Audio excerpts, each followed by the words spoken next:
ito yung oras, ito yung araw na kailangan i-surrender natin ang ating buhay sa Diyos. At pagsisihan ang lahat ng ating makamarian at pagkukulang sa Panginoon. Manalangin ako ng pag-surrender ng buhay sa Diyos. Sabihin natin, Panginoon,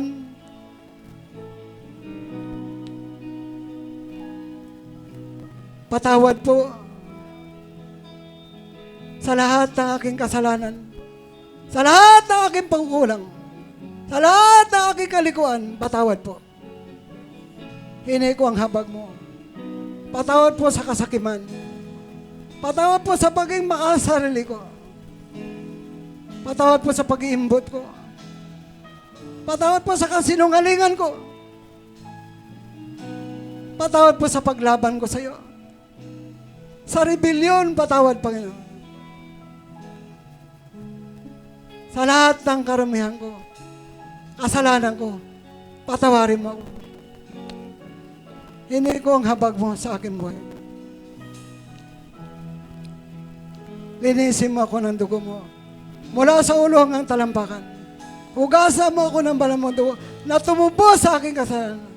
At sabihin natin, Lord Jesus, naniwala ako na ikaw ang anak ng Diyos na buhay. Naniwala ako na namatay ka sa krus para sa aking kasalanan. Patawad po. Ikaw na ang maging tagapagligtas ko. Diyos na aking buhay. Salamat, Panginoon. Pagpalain mo buhay ko. Isulat mo rin ang pangalan ko sa aklat ng buhay. Sa umagang ito. Para makamit ko ang iyong pagpapatawad, makamit ko ang iyong habag. Sa pangalan po ni Jesus. Sa pangalan po ni Jesus. Amen. Amen. Sa umagang ito, magpatuloy ako sa panalangin. Matapos na tayong pagsisihan ng ating kasalanan. Manalangin ako ng kagalingan. Lord, lahat ng may sakit, lahat ng nahihirapan, lahat ng nakaratay ngayon sa higaan, lahat ng sa matinding kirot, pagalingin mo sila, Panginoon. Pagpalain mo ang kanilang buhay. Lahat ng may problema sa katawan, i-heal ka ng Lord.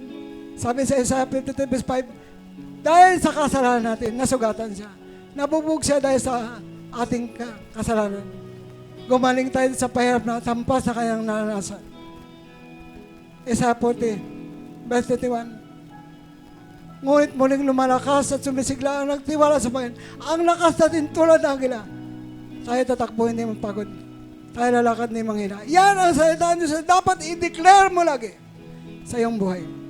Salamat, Panginoon, sa pagpagaling mo sa akin. Manalangin ako ng pagpapala ng Diyos. Galatia 3 verse 13-14. Yung pangako ng Diyos sa atin na mga hintil. I-receive natin yung pagpapala ng Diyos. I-receive natin yung mga pagpapala ng Diyos sa ating buhay.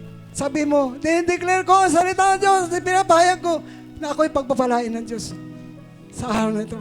Bless ako na nun sa araw na ito. Yung abundance blessing, John 10:10. I-declare mo, ipahayag mo na para sa iyo yan. I-receive mo ang abundance blessing. Yung kasaganaan, i-receive mo. Sabay mo. Sabi mo, receive! Receive! Bigyan mo ako, Lord, na maraming maraming tinapay, maraming pangalay, maraming panghandog. Receive! Receive! Receive! In Jesus' mighty name. In the name of the Lord Jesus Christ. In Jesus' name. In Jesus' name. Amen. Amen. Purihin ang Diyos. Magpasalamat sa sabihin natin, thank you, Lord Jesus. Thank you, Lord Jesus, sa pagpapatawad mo. Sa kagalingan, sa himala. Thank you, Lord Jesus. Amen. Amen. Yes, awit tayo sa Panginoon. Awit tayo sa Lord. Yung mga nagdurugo, mabreak ang pagdurugo. Yung mga saradong matris, mabuksan ang mga matris. I-receive mo. Mabreak ang pagdurugo.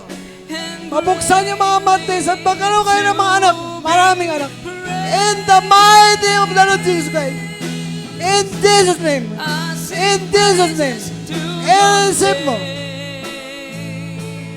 Oh Lord, sing to your name. Oh Lord, for your name is great and greatly to be praised. Lahat ay magpuri sa Diyos. I-claim natin yung mga pangako ng Diyos. Oh Lord, Glory to to your name. Oh Lord, for your name is great and greatly to be praised. I rebuke pagsamba sa Diyos-Diyosan. I rebuke hindi pagkaya sa mga Diyos-Diyosan. I rebuke lahat ng kasahan, lahat ng gawa ng kadiliman. Out! Out! In Jesus' mighty name. In Jesus' name. Lord, for your name is great and greatly to be praised. ang ngalan Mo'y itataas. Oh Lord, ay itataas.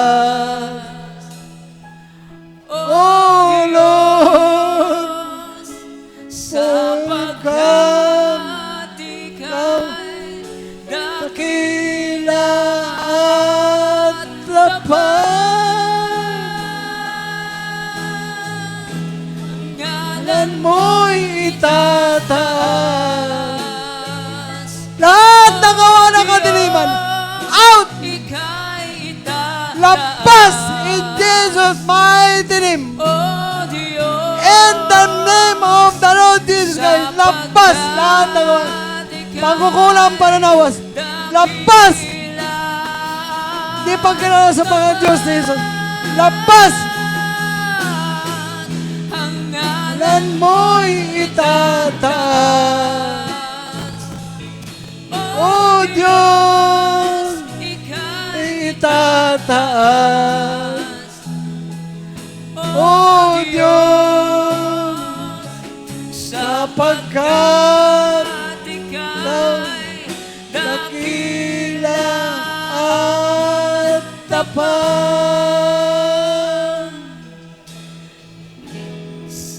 Yes, Lord, purihin ka, O Diyos. dakila Iligtas mo yung mga tao. Hindi ko ang habag mo. Ang pagdamay mo sa amin. Kahabagan mo yung mga makasalanan.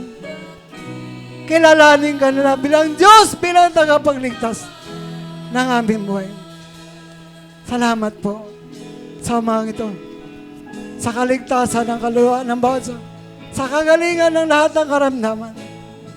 Sa mga pagpapala mo sa buhay namin. Salamat po sa mga himala mo sa aming buhay. Thank you, Lord. Thank you, Jesus. Thank you, Father God. Thank you, Lord Jesus. Thank you, Holy Spirit. Sa pangalan po ni Jesus, ang papuri. Pasalamat, pagsamba, pagluwalhati. In Jesus' mighty name. Amen. Amen.